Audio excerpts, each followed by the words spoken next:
സുരക്ഷിത നിക്ഷേപമെന്ന നിലയിൽ demand ഉയരുന്നതും federal reserve 2026 കൂടുതൽ പലിശ നിരക്ക് കുറക്കുമെന്ന പ്രതീക്ഷയും ഭൗമരാഷ്ട്രീയ പിരിമുറുക്കങ്ങളും സ്വർണ്ണവിപണിയെ ഉയർത്തുമ്പോൾ ഇന്നലെ രാവിലെ സ്വർണ്ണവില പ്രഖ്യാപിക്കുമ്പോൾ അന്താരാഷ്ട്ര മാർക്കറ്റിൽ ഔൺസിന് $4,479 പരിധിയിലായിരുന്ന സ്വർണ്ണവില ഇപ്പോൾ $4,500 പരിധിയിലേക്ക് ഉയർന്നിരിക്കുകയാണ്.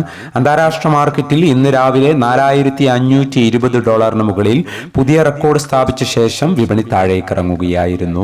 ഇന്നലെ രാത്രി തങ്കവില ഗ്രാമിന് കാലിക്കറ്റ് 13,850, തൃശൂർ എറണാകുളം 13,890 എന്നീ നിലകളിലായിരുന്നു. വൈകി വരുന്ന ഇന്നത്തെ തങ്കവില 11 മണിയോടെ കമന്റ് ബോക്സിൽ പിൻ ചെയ്യുന്നതാണ്. എല്ലാ വ്യൂവേഴ്സിൽ നിന്നും ഒരു ലൈക്ക് പ്രതീക്ഷിച്ചുകൊണ്ട് ഇന്നത്തെ സ്വർണ്ണവില നോക്കാം. ഇന്ന് പവന് 560 രൂപ കൂടി. ഇന്ന് 26/12/2025 പവന് 1,02,680, ഗ്രാമിന് 12,835. ഈ വീഡിയോ നിങ്ങൾക്ക് ഉപകാരപ്രദമെങ്കിൽ വീഡിയോക്ക് താഴെ ലൈക്ക് ചെയ്യാൻ മറക്കരുത്. Thank you for watching.